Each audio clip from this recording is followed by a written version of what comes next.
No, I think it's going to be a fun series, man. I'm kind of agreeing with the analysis on the desk. I am also leaning towards RagnaroK, but I'd love to be wrong. I am also still hoping for that resurgence of the Deer of 2013 to make a big comeback.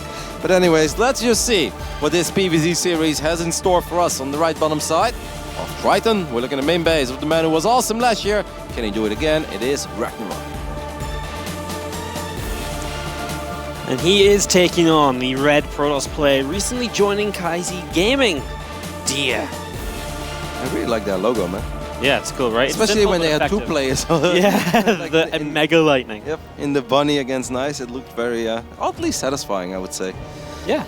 I mean, we just saw a pretty cool PvZ series. Obviously, Lambo bringing out a lot of aggression. I don't expect things to be very different from RagnaroK. He's not the kind of Zerg that just sits there and makes a bunch of spore crawlers and static defenses and tries to win with like these complicated spellcaster armies and brute lords. Can he do it? I'm sure he's somewhat capable of it, yeah. But I don't think that's really like his go-to, right? Like where he really shines, well, his favorite are just making an insane amount of units in certain phases of the game, and after that he can always transition, but RagnaroK is the kind of Zerg that's always looking for an opportunity to get ahead. And I feel like Deer as well, just coming into this series and into Katowice in general, has been a player who I never really wanted to believe in for a little while, because he came back and then he just flopped and he flopped. But recently, online in the off-season, he's had some good matches, he's had some good games, he's pushed some limits, he's hit some finals. He's really one to watch out for, and took Rogue to 5 games a couple of weeks ago, and in a very fun, crazy series that you kind of expect from Deer, because he's always typically been a bit of an aggressive Protoss himself. Yep, and I do agree, by the way, with what Maynard pointed out before as well. I think that this match suddenly has even more value, right? Like, I think you could be like, Deer or RagnaroK, even if they drop to the lower bracket, they'd have to win 2 series, and that's tough for anyone, don't get me wrong, but there's still a big chance that they make it out there. Now, suddenly, it becomes so much more terrifying, because you've got a beast of a player in the name of Trap sitting there as well. But I'm also very worried for Trap, man. We have seen fantastic Protoss players fall in the open bracket in the past. If I recall correctly, Stats got eliminated like the year after he got second place, right? In 2018, that must have been in the open bracket. It has happened before. Things definitely looking pretty rough for Trap, but what an amazing victory that was for Lambo. Yeah, I mean, it was great to see Lambo just kind of exuding confidence again, you know. Went out to get some food just before this cast, and he's there surrounded by everyone. He's like, yeah, man, I played well, I felt good, I'm ready for it. You know, it's really good to see him being happy again, because when he doesn't perform, he's, you know, it gets to him a little bit, right? Yeah, of course. He's someone that really expects a lot of himself as well. He even says it right in his interviews. He's like, yeah, I know that I'm a confident player and I'm a confident individual, but that's a good sign, right? He knows what he's capable of, and you're not going to win them all. And I think most of the time, actually, I think Lambo's a very reasonable person. Like, if you lose against Zero or something, like, he'll just give you some clear-cut analysis of, like, I think I could have won that game, but in the other end, like, Zero's just an animal and stuff. Like, he was just better. But I think he was, I think he's very reasonable most of the time, and it's awesome to see him play such a good best of 3. Anyways, let's focus on this one. Like we said, even has more value than it already had. The winner of this series moves on to the round of 24. The loser, well, you have a couple of very tough matches waiting for you in the lower bracket. Oh yeah, you really, really do. So right from the start, he obviously Stargate opening, Phoenix into an Oracle, and a second Gateway. To me, a lot of the time when I see this setup, you see that second Stargate coming down pretty soon afterwards. He is making quite a few Adepts as well, so maybe some potential to go Oracle Adept combo, but nope, that's quite a cancel, so we will see exactly what he wants to do soon. Maybe like a Glaives follow-up? I know that's not that just because he's going for quite a few Adepts, right? That's the interesting part. And I feel like this Twilight, like, it's not the quickest Twilight ever, but it's still somewhat quick, and it's not going to get scouted. And we all know what Glaives can do, and I have the feeling that Deer kind of likes that kind of stuff. Glaives, he's pulled out a gas in the main. I like it. I like it. +1, by the way, Glaives are very good against Zerglings, even if they have +1. If you get your Adepts in the right position, right, between those choke points, between, like, I don't know, Vespian guys or in the mineral patch, Adepts can do very well, even if the Lings have upgrades. So yeah, as this Oracle comes in, looks for a Stasis Sword, we do see RagnaroK a little late to respond, so he does lose 4 of them. There's that Glaive starting up. A lot of Protoss players like to follow this up with the Dark Shrine as well afterwards, so you get the Glaive aggression, and then you go into the Dark Shrine, the DT show up when the Zerg's been running around already, maybe you snipe a Spore Crawler down in the Chaos. So there's a few different things to look out for here from Deer. As for the moment, that third Nexus is really not looking to be used too much. What is very important, mate, is that RagnaroK starts getting a Baneling Nest. I know Roaches obviously can be the way to defend against Adepts as well, but I almost feel like that would be too late. If you throw down a Baneling Nest right here, right now, I think you're going to be okay. He makes 16 links, but just links, he's going to have a tough time, man. Like, yeah, he will deal with like 6, 7 Adepts, but imagine if you're looking at 10 or 11 Adepts and they get in a mineral line. How do you engage that with just Zerglings? I mean, you really just don't once that surround comes down. This is nice if you catch 2, because it immediately lowers those numbers and makes the rest of these fights more engageable. He's going to get 1 of the kills, but even that is a positive. No, you're very spot on. Every Adept counts. He's going to try to get 1 or 2 more. This is actually so important. It's even more important than RagnaroK is aware of, because now he's going to see all the other Adepts. Please throw down a Baneling Nest like immediately. I would even say maybe a Spine. Oh, man, he misread this. Because he has 2 spores. I wouldn't mind a Spine per mineral line, or at least 2 Spines. Yeah, I mean, that Baneling Nest is so late right now, because even if it comes up a little bit sooner, you can morph some Banes elsewhere, and maybe you get those connections, but now these Adepts are already here. Man. And yeah, so many. There's so many. The Queens are going to try to fight the Queens here, actually. I would absolutely fight the Queens. Yeah, because the Lings are going to run away. You can cancel the Shade. 2 Queens went down already. I would cancel the Shade. He's going to go for it. Why not? I mean, I guess both would be fine, because he's always going to win the fight. That's a good choke point on the ramp. RagnaroK is in all the trouble here, guys, because that Baneling Nest was simply way too late. He completely misread what Deer was doing. And behind this is Deer, you don't even have to do anything fancy, right? You just build a couple of Immortals, a few more Adepts, just go across the map with like a big Immortal Adept all in. Is 2 Adepts in the third base as well. He's just killing everything. I don't think there is a behind this. I don't need it. I think this is just it, guys. These Queens are probably going to fall as well. The Adept's going to go into the main base. I mean, even Spore Crawlers are burning down. That's a very bad sign. There is 1 Adept here. GG gets called just like that. It's all over, and Deer takes a 1-0 lead. How come every series you cast is like... Hey, I had the sick PvP, okay? You had the sick PvP? Yeah. So you used everything on the 1 PvP? Probably. That's so you, all in, every time. Yeah, I mean, this is just, like, we praise RagnaroK a lot, and we think he's a fantastic player, and he's clearly very good when it comes to the macro department, but he just misread what was going on here. Like, he's like, okay, you know, I'm gonna have my time. Maybe he has a Warp Prism eventually in my main. He's gonna be annoying with 2 Archons or a couple Zealots after his, like, Oracle play, or maybe, indeed, he was kind of expecting a double Stargate play, because he did have 2 Spore Crawlers in the main base, but he just saw this way too late. And I think it's kind of funny though, right? Because like, I don't want to be too critical, it's just the best of 1, and I think RagnaroK is a fantastic player, but it's like, if you play +1 and you already have this many links, would it really hurt you that much to build that Baneling Nest just a little bit quicker? Like, I'm not saying that you need to have 8 safety Banelings ready at any given moment, but just have it available in case you need it. Like, why build it of your 55th drone? Why can't you just build it of your 45th drone, right? And then at least you have it. It's not like he has like such a limited amount of gas, right? It's not sitting there waiting to be used. A little bit tough as we'll get ourselves ready for our second map. We're going into Ephemeron, which for PvZ can definitely turn into a great one as well, because the 4th base can be fairly easy to take and defend sometimes while still having a bit of run-by potential. Definitely makes for some very fun and back and forth mid-game CVP. Yep, I love Ephemeron, man. I think this is a really good map. I do think, I guess, with the next map, it's time to go, because it's been around for a little while, but yeah, I like it. It gave me some Ascension to Ire vibes, which is a map that I also absolutely love. Yeah? Yep. Anyways, here we go. This man is down 0-1. And it probably feels like he didn't even really get to show anything. So I'm sure that he's eager to get his first point on the board as well. It is RagnaroK. Greedy boy. And he's taking on our Red Protoss player. 1 map away from the round of 24. This is Deer.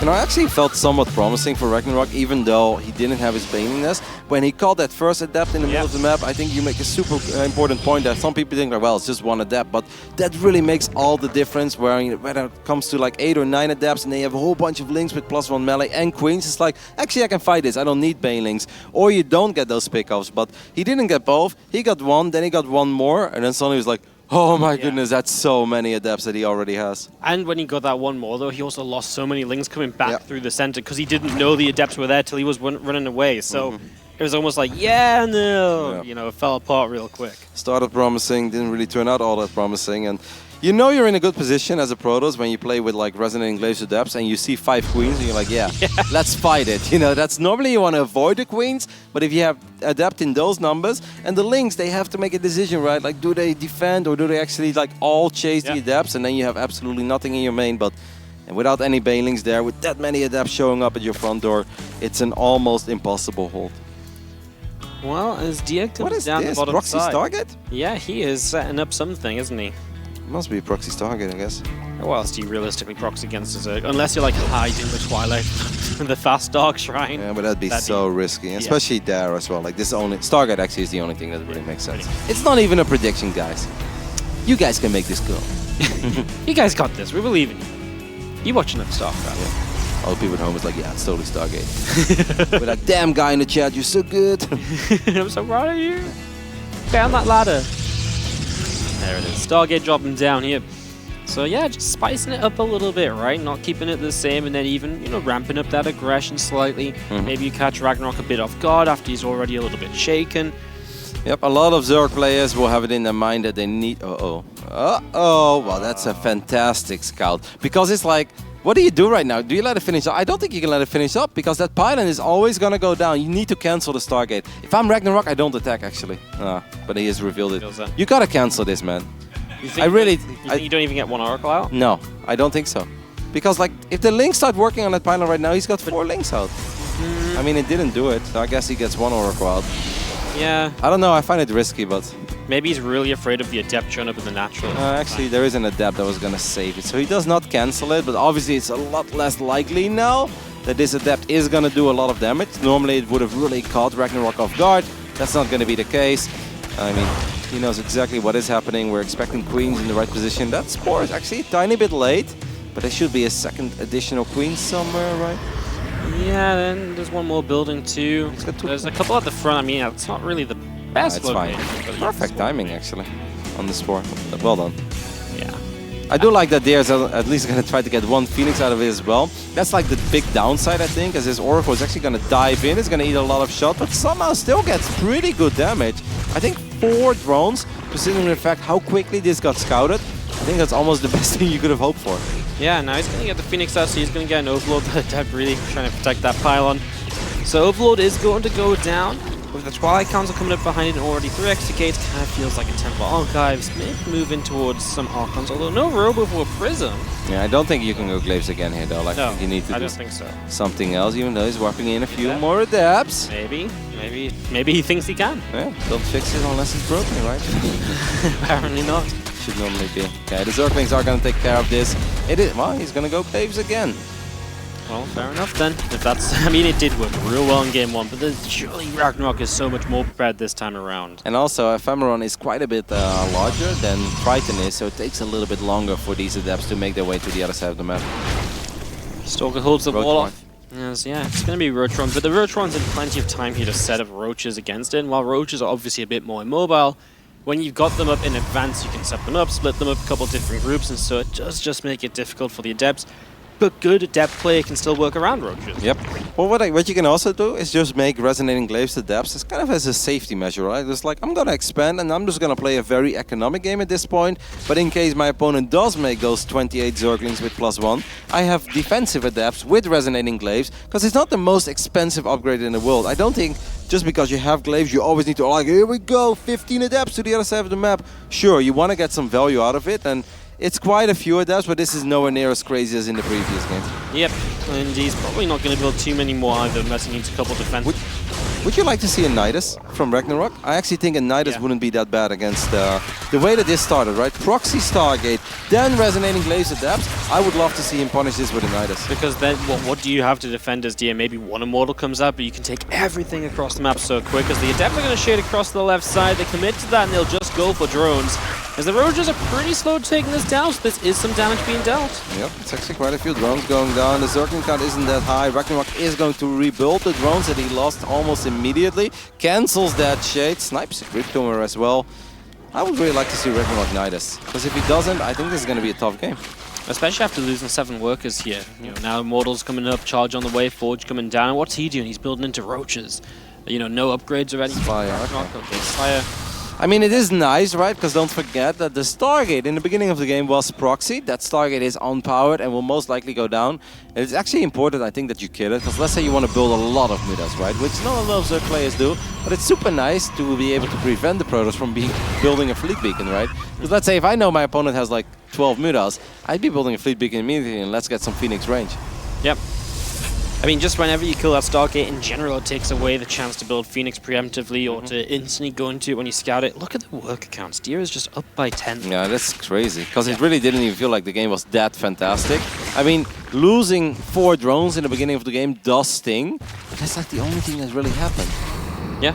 And then, I mean, the Adepts did pretty good, right? And you obviously took those Adepts out for economy, but at the same time, he's had 3 overlords off that Phoenix too. But it felt like he saw the Adepts early enough, he had the units in the right place, so, I mean, maybe, I just think a little bit of damage here, a little bit of damage there, it does really start piling up at a certain point. The Ling is finally going to take care of that Stargate, as RagnaroK is going to go up to 4 bases as well, but it's pretty much at the same time as Deer goes up to 4 bases, and, well, let me just tell you guys, it's not very common in this matchup.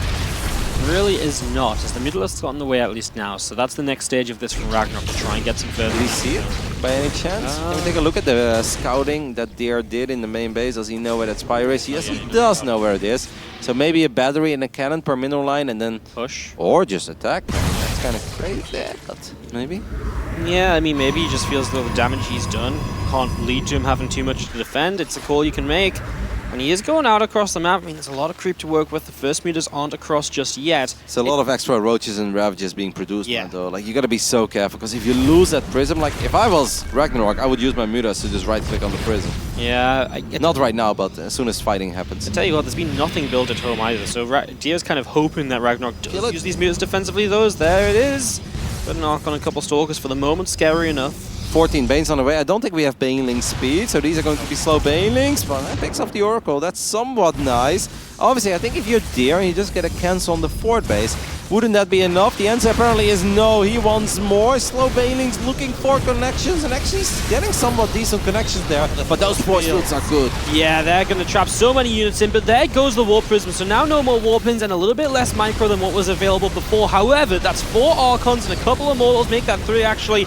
And right now, these Beetles just can't join the fight, and the Roaches are melting. I like it for RagnaroK, though, because he's actually doing a really good job, kiting a little bit, buying extra time. His reinforcements are going to show up, and they're going to have a massive impact on the battle. Once again, good force fields, but look at those Archons. They are starting to drop HP very quickly. That's the 2nd Archon going down, a couple of Corrosive Balls landing in the middle of this Pro's army as well. Sure, a few Zealots are going to start showing up, but without a Warp Prism, this is so much less scary, and now finally, the Mutas can start participating in this battle as well. And the Mutas really do make a big difference now that there's not really anything to deal with them. I mean, they're just going to start cleaning everything up as well. New Warp Prism in the back, so actually some extra Stalkers here. Well, that changes things a little bit, because the Mutalisks are pretty much all gone down. I don't feel like these Mutalisks are anywhere near enough value. Deer is actually just making this happen. It didn't really feel that good at one point, but he had a couple of extra Zealots showing up, he had a 2nd Prism showing up, and RagnaroK is just kind of getting steamrolled in his best of 3. He really is. You know, the one thing I think we can say as Deer gets the 2-0 is maybe those Mutalisks just didn't do enough. They weren't decisive, because they weren't always around the prison. A couple of times they went for the natural, and he was like, no, I got to pull them back again. Yeah, I think RagnaroK at one point thought like, okay, I'm absolutely cleaning this up, I'm going to kite a little bit, and then my reinforcement will be fine. So he sent the Mutas to the middle of the map, maybe to intercept the 2nd Warp Prism, but I actually kind of felt that he was already thinking further, right? Like, oh, I want to harass a little bit. And suddenly he's like, surprised, no, this is not over yet. Sure, the Archons may have gone down, but I still have 2 Immortals and a bunch of Zealots. And, I mean, that just went from 0 to 100 real quick. Yeah, absolutely. I mean, really just ended. And Deer really just tipped the turned the tables on pretty much everything I think we expected. That's so funny, right? We're like 5 people over here on the analysis desk and a bunch of guests. We're all like, yeah, RagnaroK looking really good. RagnaroK, can Deer do it? And Deer's like, guys, I'll make a bunch of adapts and I'll just 2-0 him. Like, it's all good. Round of 24. Once again for Deer. And RagnaroK is now going to have to make his way through that lower bracket. That is going to be incredibly tough. Still some great players alive in that one. So it's far from easy.